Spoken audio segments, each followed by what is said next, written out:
тапқан. Маған да неше түрлі іздеген, қарапайым жұмыстың өзін алмай қойды. Соның өзінде 99. Храпуновты неше рет ұстадым. Алдым, айттым, дәлдеп бердім, қашты ол.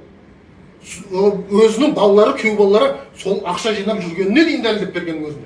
Осы акиматтың несінде бір айдың өзін, бір жылдың несімен миллиондаған ақшаны не қылған дәлдеп берген өзін. Сонда қайдағы қазақ, сонда сылтау қазақ тілі болған. Мені ұлтшыл деген. Желтоқсаншы бұрын желтоқсанға не қылды деді. Сондағы мәселе мынада мектепке қайдан оралайық.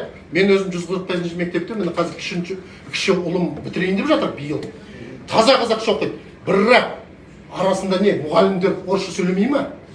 Не, шүлдірлеген қазақ балаларын орысшаға, жат тілге, ол орысты демей қояйықшы. Біздің мемлекет тіліміз қазақ тілі.